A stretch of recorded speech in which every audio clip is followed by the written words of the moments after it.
Voilà, donc bienvenue à tous à cette nouvelle rencontre de transmutation. Et aujourd'hui, j'ai le grand plaisir d'accueillir trois entrepreneurs, l'un du secteur public, le deuxième du secteur privé et le troisième, si je peux décrire le rang, du secteur des startups et des digitales. Et tous les trois, vous êtes animés un petit peu par la même passion, la même préoccupation, c'est la durabilité, le prendre soin, l'intégration sociale et la construction d'un futur désirable. Ce que j'appelle, moi, dans le cadre de toutes les réflexions qu'on a fait à Transmutation, hein, la construction du nouveau récit du monde en mutation. Deux d'entre vous ont été parrains, hein, Brieux même parrain de la première heure, puisque tu es parrain depuis la création de Transmutation en 2010. Hein, et Laurent, tu as été orateur de Transmutation Université l'année dernière. Alors, Brieux de Méus, tu es CEO de la STIB, détenteur d'un diplôme de l'ECAM. D'ailleurs, tu es devenu président de la Haute École et un des inspirateurs de la fusion avec voilà, l'ICHEC. Avec l'ICHEC. Et tu plaides pour une mobilité douce et propre. Hein, tu as plusieurs millions de voyageurs, si je me souviens bien des derniers chiffres, 420 millions de voyageurs avant la crise. Et tu paries sur l'hydrogène pour répondre aux objectifs du plan climat. Jacques Craé, tu es CEO de l'entreprise familiale Cosucra qui est établie à Tourcoing dans la région de Tournai. Tu as des activités qui sont à la charnière entre l'agriculture et l'industrie alimentaire et tu es décrit comme un entrepreneur traditionnel qui est entré en mutation. Tu es adepte du mouvement de l'entreprise libérée prôné dans le livre Reinventing Organization de Frédéric Laloux. Et tu as été désigné président de l'Union wallonne des entreprises en mai 2018 avec des idées dénonçant la course à la croissance économique et la destruction de la planète par l'homme. Et au passage, ça a provoqué une petite révolution dans cette vénérable organisation. Et enfin, Laurent Hublet, tu es CEO de Bicentral, qui est un peu la station F de Bruxelles, qui est une école de codage, mais aussi une école d'intégration sociale par l'informatique, qui rassemble de plus en plus d'acteurs dans ce secteur. Tu as été actif dans le cabinet du ministre Alexander De Croo sur la matière du numérique. Tu as également une carrière avant ça comme consultant chez BCG et tu es diplômé de l'école Solvay. Tu es philosophe diplômé de l'ULB et tu interviens à nombreuses reprises comme orateur dans les matières philosophiques. Tu es membre, je ne sais pas si elle existe encore, de la Task Force Data for Technology Against Corona. C'est cette task force qui a communiqué au gouvernement des cartes identifiant la localisation des portables et qui a permis de démontrer que les gens restaient chez eux durant les périodes de confinement. Voilà, donc merci à tous les trois d'être présents et ce que je vous propose, c'est une réflexion autour de cette crise du Covid et peut-être une première question autour de la fragilité. Je pense que la crise actuelle démontre un certain nombre de fragilités, tant dans l'organisation de nos modèles, que dans la gouvernance, que dans nos entreprises. Je serais très heureux de vous entendre sur cette première question. Qui veut prendre la parole? Brieux, tu veux démarrer? Oui, moi je fais parler de la fragilité des gens et des personnes et de l'homme là-dedans, parce que finalement, depuis des mois, depuis le début de la crise, même le début de la crise chinoise, on nous fait peur. On fait peur à toute la population. Et quand on a peur, on n'a pas suffisamment de résistance. Les résistances s'évaporent. Et je crois que la peur dans cette crise-ci est un élément central et fondamental. Chaque jour, on nous parle de mort. Chaque jour, on nous parle de gens hospitalisés aux soins intensifs, des gens qui meurent de toutes sortes de pathologies. Certes, c'est vrai. Et certes, il faut en tenir compte. Mais il faut ramener ça aussi à une population globale. Il faut prendre un peu de recul et se dire, oui, c'est certes dramatique, ça, je ne parle pas de ça, mais il faut prendre un peu de distance et se demander si c'est sans doute une épreuve pour une population, une épreuve pour les gens, mais il faut pouvoir dépasser ça et se dire qu'en relativisant, il y a sans doute des catastrophes qui sont 10 fois plus graves que ça. Je ne veux pas minimiser, mais je crois que la peur joue un rôle central. Et en tout cas, pour ce qui me concerne, j'ai vécu ça encore très récemment dans l'entreprise, c'est que la peur tétanise tout le monde et finalement met un frein à l'activité de cette entreprise qui était pourtant une entreprise essentielle et donc qui était censée ne pas s'arrêter. Elle ne s'est pas arrêtée, mais je sens encore aujourd'hui cette peur est extrêmement forte. Elle est entretenue sans doute par des médias qui, ne sachant pas parler d'autre chose, ne sachant pas offrir des lueurs d'espoir, des ouvertures, des lumières au bout du tunnel, sont presque acculés à ne parler que des aspects négatifs et de ce que ça peut engendrer chez les gens. Alors que, certes, il faut passer la vague, mais on va passer, on va réussir. Et il faut, je pense, avoir plutôt un message d'espoir et de vision positive, d'optimisme, pour passer cette épreuve à laquelle, c'est vrai, est confrontée l'humanité. Et alors, la peur engendre des surréactions, et la question, c'est de savoir, a-t-on réagi comme il le fallait? A-t-on surréagi? Voilà, c'est aussi une question qui est là pendante et à laquelle on trouvera des réponses, mais peut-être pas immédiatement. Est-ce que c'est pas aussi cette peur n'est-elle pas liée à la difficulté de prendre conscience de notre finitude, de prendre conscience de la mort, dans un monde où finalement on est devenu des surhommes, hein, et que la science a la solution à tout et qu'on accepte difficilement le risque? C'est sans aucun doute ça. C'est lié à notre évolution culturelle depuis 40 ou 50 ans. Je pense que nos grands-parents, qui au sortir de la Deuxième Guerre n'auraient pas réagi comme ça, ou n'auraient pas eu ce type d'attitude. Mais nous sommes évidemment dans un autre modèle. Nous sommes dans quelque chose qui est plus individualiste, dans quelque chose où la souffrance est presque devenue tabou. Je n'ai pas dit que c'était positif, mais en tout cas, on ne peut même plus en parler. Elle est même pas. Donc, c'est vraiment une évolution de notre société. Est-ce que c'est la bonne évolution? En tout cas, on constate que c'est comme ça. Voilà. Jacques, quelles sont les fragilités que le système a montrées? Oui.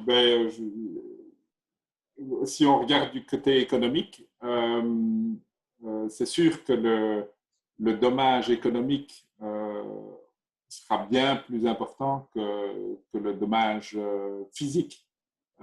Et il y a une question de proportionnalité qui n'est pas du tout débattue. Peu importe, c'est passé maintenant. Donc, le mal est fait. Et donc, bien sûr, c'est toujours la question de savoir si on recherche l'efficience au maximum, c'est-à-dire que l'on va chercher les derniers fifrelins d'efficacité économique contre une certaine résistance devant les productions, certes plus coûteuses, mais sans doute beaucoup plus robustes. Et donc maintenant, on est vraiment au bout de ce qu'on a pu démontrer du point de vue de l'efficience. Ce que je veux dire par là, c'est que la complexité de cette efficience est devenue tellement forte que tout devient compliqué, rien que parce que une carte électronique qui est fabriquée, par exemple, en Chine, peut arrêter des usines en Europe parce qu'on ne sait pas les remplacer, parce qu'on manquait d'un transport, qu'on manquait d'une usine qui était arrêtée, etc. Donc, c'est assez inimaginable l'intrication que toute cette production mondiale connaît aujourd'hui. Très, très stupéfiant et en même temps parfaitement prévisible. Donc, ce qui nous a surpris, c'était évidemment, comme le disait Brieux, c'est la survenance de ce virus qui n'était évidemment connu de personne, que l'on apprend à connaître au fur et à mesure du temps et qui nous fait parfois toujours des surprises dans la façon dont il se faufile dans la population. On n'est pas sûr qu'on a mis 1,50 m. Au départ, certains disaient que oui, mais même les microparticules pouvaient porter le virus. Enfin, il y a toute une série d'histoires qui sont répandues en même temps et donc notre faiblesse vis-à-vis de la communication et des médias. Je trouve ça assez étonnant. Mais tu trouves ça tellement imprévisible alors qu'un certain nombre de scientifiques ou d'universitaires annonçaient que les pandémies, c'était un risque qui était possible et qu'au contraire, avec le dérèglement climatique, c'est quelque chose qui pourrait s'amplifier? Oui, de nouveau, c'est le facteur humain qui prime et donc la façon dont on se comporte. Est-ce qu'on est équipé mentalement, intellectuellement et socialement pour anticiper? On le voit bien en France, il y a eu toute une préparation après le H1N1, il y avait tous les stocks de masques, etc. Et puis allez, entre guillemets, le système a pris le dessus, il fallait couper dans les coûts, et donc on a éliminé les stocks, etc. Tant qu'on ne le vit pas, et il y a un laps de temps pour lequel on est apte à réagir. Et puis au-delà de ça, quand ça passe 5 ans, 10 ans, c'est beaucoup trop loin, et donc on n'y pense plus. Le court terme reprend le dessus. Laurent, ton regard de philosophe sur la fragilité de notre monde. Mais moi, je dirais déjà, je trouve que la réponse a quand même été assez remarquable parce qu'on a collectivement pris des décisions que finalement on n'aurait pas imaginé prendre. Et je pense qu'on peut y voir une forme de progrès collectif. Après, je pense qu'il y a effectivement un vrai enjeu par rapport à la question est-ce qu'on a trop privilégié la santé par rapport à nos libertés? Et je crois qu'il y a un point de tension là-dessus. Et pour moi, il y a une notion qui est intéressante, qui est là au milieu, qui est la notion de soin. Donc le care en anglais.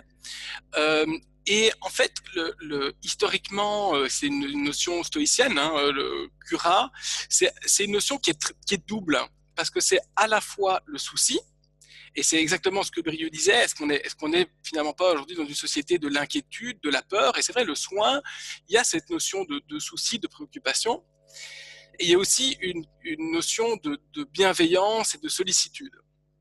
Et moi, j'ai l'impression que effectivement, on n'est pas encore dans une société du soin aujourd'hui. On est beaucoup dans une société de l'inquiétude. Mais si on regarde collectivement, on aurait dû soigner dans cette période, c'est-à-dire être inquiet et soutenir les plus fragiles, c'est-à-dire les très âgés, les très jeunes.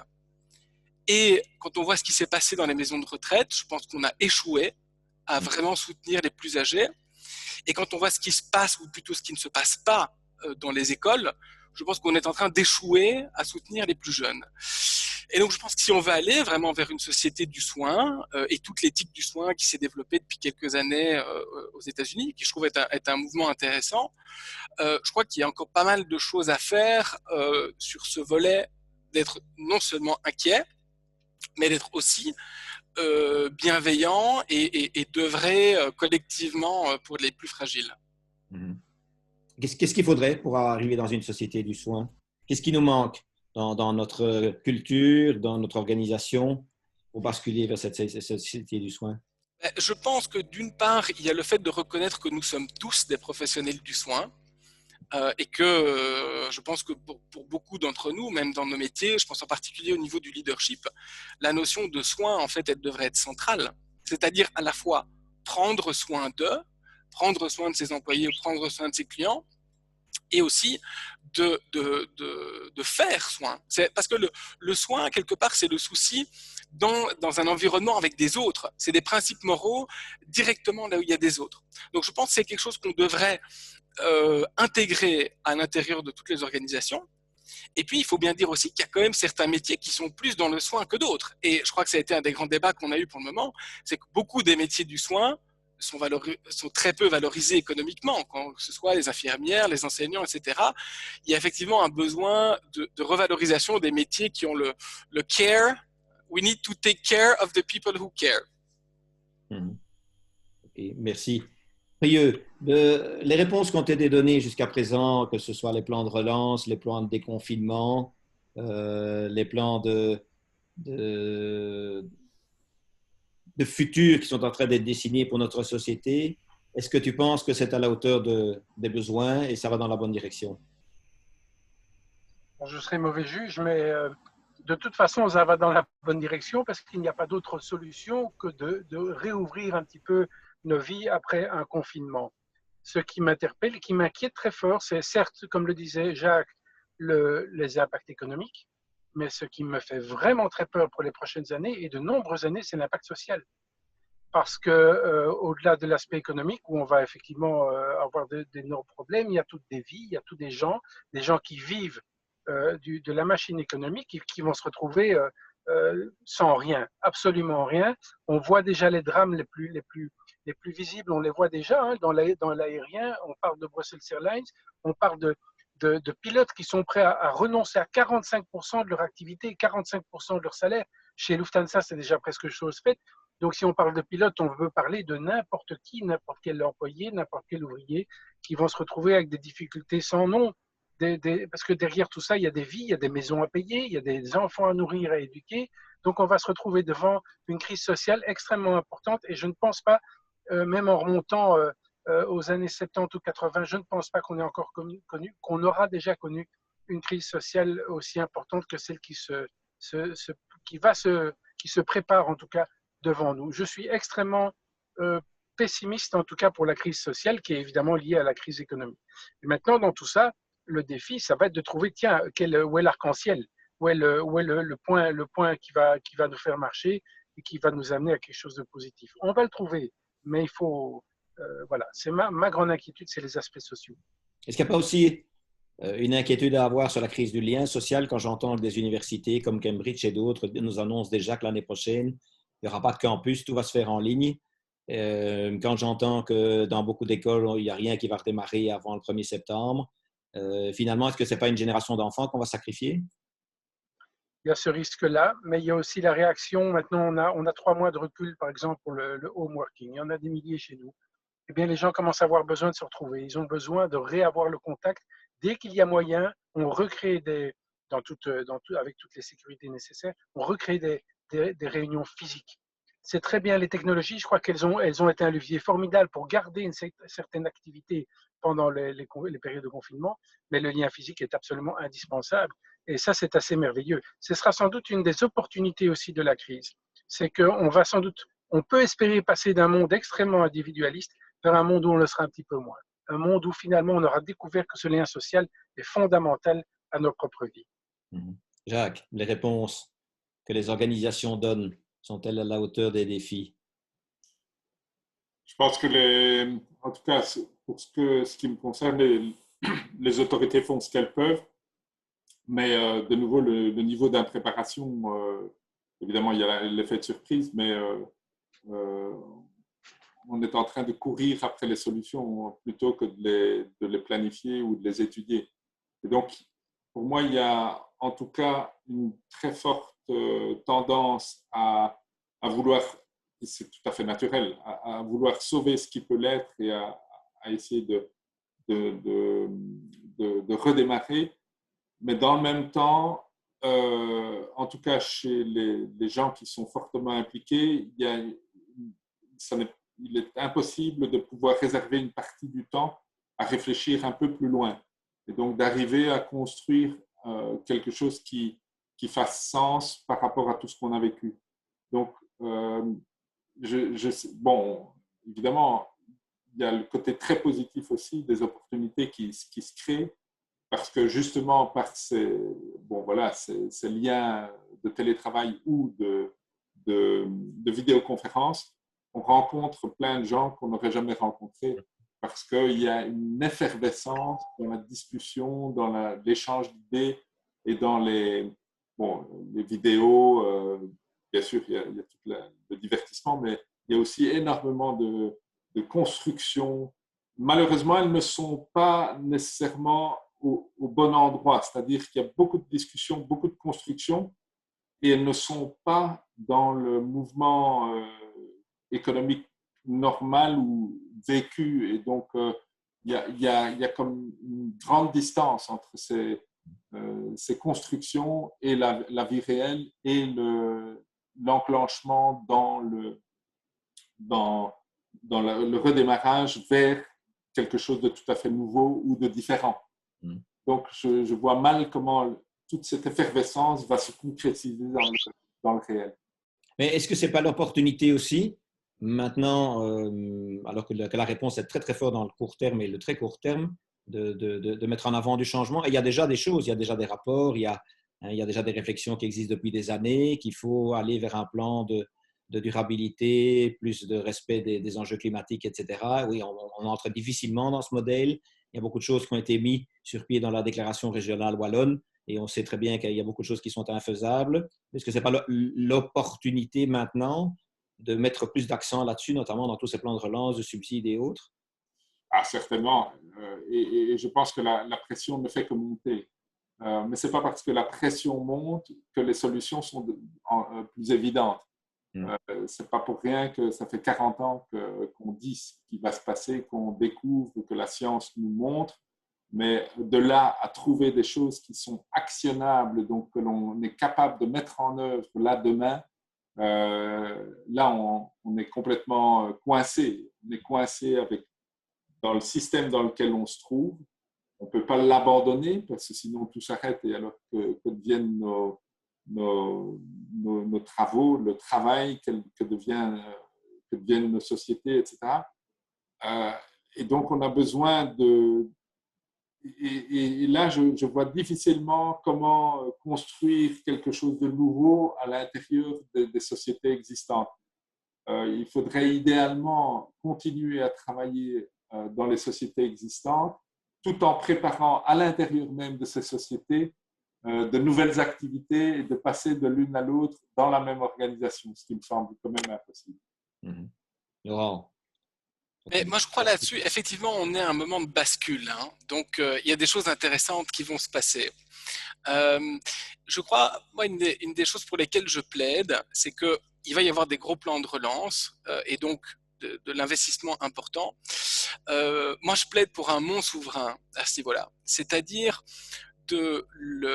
les investissements, les dettes qui vont être contractées maintenant, je crois que c'est très important qu'on ne reproduise pas les erreurs du passé et en particulier que les choix que nous allons poser aujourd'hui, nous ne les fassions pas reporter vers nos enfants et nos petits-enfants. Donc on assume collectivement, nous, citoyens et décideurs de 2020, les conséquences de nos actions d'aujourd'hui. Et donc je pense qu'un petit peu comme les Norvégiens avaient créé un fonds souverain dans lequel ils mettaient, et ils mettent toujours les revenus du pétrole pour donner plus de choix aux générations à venir. Je crois ici, on devrait faire un petit peu l'équivalent inverse, c'est-à-dire de s'assurer que les décisions et l'endettement additionnel qu'on fait aujourd'hui, on le met dans un instrument qu'on peut apurer en une demi-génération pour qu'on puisse, plutôt que de s'endetter, de rentrer dans un modèle à la japonaise où on laissera encore moins de possibilités d'investissement dans le futur à nos enfants, faire l'inverse et financer ça via le fait de pouvoir prélever de la rente financière sur les externalités négatives. Et c'est là qu'on a une occasion aujourd'hui. On a une occasion en or de modifier notre système de taxation pour pouvoir enfin forcer une décarbonation de l'économie et faire rentrer une partie de ces externalités dans la contribution au bien commun. Je prends un exemple, on va sauver, et on a déjà sauvé toute une série de compagnies aériennes, et c'est un secteur qui aujourd'hui est déjà très aidé, puisqu'il ne paye pas la TVA, il ne paye pas les accises sur les kérosènes, etc. Alors, on peut les aider, sauver des emplois, mais il serait aussi logique que quand on fait ça, la manière dont on va rembourser ces aides, ce soit via, par exemple, une TVA sur le transport aérien, ce soit via des accises, puisqu'il n'y a pas de raison qu'il n'y ait pas d'accises sur le kérosène, c'est un mode de déplacement polluant, et on peut imaginer faire la même chose sur toute une série d'externalités, des importations de produits à bas coût dont on a vu toute la pression qu'ils mettent du coup en cas d'urgence, le fait d'avoir des sources de revenus venant de toute une série d'acteurs qui aujourd'hui ne contribuent pas. Mais je pense qu'on doit vraiment avoir aujourd'hui cette pression, chacun d'entre nous, sur le fait que prenons des décisions qu'on ne reporte pas vers le futur. On donne déjà à nos enfants, chaque enfant qui naît arrive déjà sur Terre avec plusieurs dizaines de milliers d'euros de dettes quand il naît en Belgique et un passif écologique extrêmement lourd. Bon, ben ne chargeons pas encore plus la mule et supportons la responsabilité des choix qu'on fait aujourd'hui.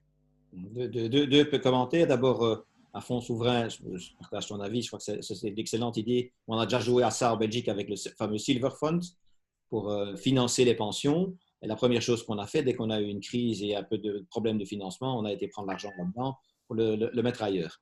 C'est pour ça que c'est un monde souverain et non pas un fonds. Oui. C'est pas qu'on met une somme d'argent, c'est on doit vider une montagne qu'on a créée. Ouais. Deuxième réflexion, se dire qu'on a investi aujourd'hui en essayant de convaincre les acteurs déjà dans le transport aérien de payer ces taxes. Et finalement, c'est un petit peu ce que propose Christian Gaulier avec son système de taxe carbone. Mais ce qui, quelque part, est-ce qu'on a le temps de se dire, on peut se poser la question, quand on voit les scientifiques qui nous annoncent des enjeux climatiques, ce n'est pas pour la génération suivante, hein, c'est pour nous dans 5 à 10 ans. Est-ce qu'il n'est pas temps de profiter de cette relance pour dire maintenant, il n'y a plus de choix, on y va, on part sur la transformation de notre société, même si elle est progressive, même s'il va falloir du temps, mais cette notion d'externalité, c'est l'occasion ou jamais, maintenant qu'on remet en cause la globalisation, de mettre en œuvre cette taxe carbone. Tout à fait. Et moi, ça a été un des grands apprentissages de mon expérience politique. La voie fiscale est la manière pour les pouvoirs publics d'agir le plus rapidement et avec le plus fort impact. Donc, c'est des choses qui peuvent mettre en place une TVA sur le transport aérien en Europe. Si c'est décidé aujourd'hui, c'est d'application dans quelques mois. Oui. Donc, ça peut avoir de l'impact très, très rapide. Qu'est-ce que vous donneriez comme message positif aux gens? Parce que je vois qu'effectivement, cette crise crée de la peur, crée de l'angoisse. Beaucoup de gens ont peur pour leur emploi futur, pour la génération suivante, pour l'éducation de leurs enfants. Et malgré tout, ça fait partie un peu des gènes de transmutation, c'est de communiquer des messages positifs. Qu'est-ce qu'on peut dire à tous ces gens, je dirais, qui potentiellement nous écoutent? Jacques. Je pense qu'il faut repartir de là où on est et de là où on vit. Donc, le message le plus positif, c'est sortir de la maison. Je vois que tous ceux qui applaudissent le soir, c'est une occasion de rencontre et de connaissance, de faire connaissance. Et donc, je pense que malgré tout, la vie repart de là. C'est de finalement refaire des liens là où on vit, là où on agit et de se dire, tiens, mais qu'est-ce qu'on pourrait faire ensemble pour reprendre un peu le dessus sur notre vie. Et ça se passe de manière très sociale, dans la rue, dans les paliers, dans la rencontre de ses voisins. Et ça, je trouve ça extraordinaire. Il y a quand même toute une vie sociale qui est née dès le début du déconfinement, voilà, pour fêter ceci ou pour fêter ça, tout en gardant, bien sûr, la distanciation physique. Mais moi, je pense que ça va repartir de là. Et il ne faut plus trop espérer de tellement grands changements du côté politique parce qu'ils n'en ont pas les moyens. Mais est-ce qu'il n'y a pas quelque chose qui a été démontré pendant cette crise, c'est un peu l'engagement et la solidarité qui est venue du monde civil, de la société civile? Clairement, et c'est là que se trouve l'énergie et se trouve le futur. Et on a, dans l'État-providence, toujours un peu, on s'appuie les épaules les uns des autres pour se dire, bon, en espérant bien qu'il tiendra plus longtemps. Moi, je pense qu'il faut reprendre un petit peu les choses en main à son niveau et de se dire, mais qu'est-ce que moi je peux faire en tant qu'acteur dans ce que je vis là, plutôt que de penser que je vais pouvoir influencer l'un ou influencer l'autre pour dire il faut faire ceci, il faut faire ça. Non, agissons chacun dans la sphère de travail où on se trouve. Je voudrais rebondir sur ce que disait Jacques. Je pense qu'effectivement, un des apprentissages de cette crise, c'est que l'homme est un animal politique. Et donc, on a sans doute délégué pendant longtemps le fait que, pour certains, la politique était un métier de politicien, mais en fait, nous sommes tous des animaux politiques. Et donc, l'engagement dans le collectif, dans la société, ne doit pas être laissé forcément uniquement à ceux qui en font leur métier. Et on a tous la possibilité de le faire. Et je pense que cette crise, elle a montré la richesse des ressources qu'il y a dans ce qu'on appelle une société civile, mais qui est en fait juste tout citoyen dans une démocratie. Et je pense que si on peut aller vers plus d'engagement de tout le monde dans la chose publique, et peut-être du coup un peu moins de professionnels de cette chose publique, ça pourrait être une bonne chose. Prieux, le mot de la fin.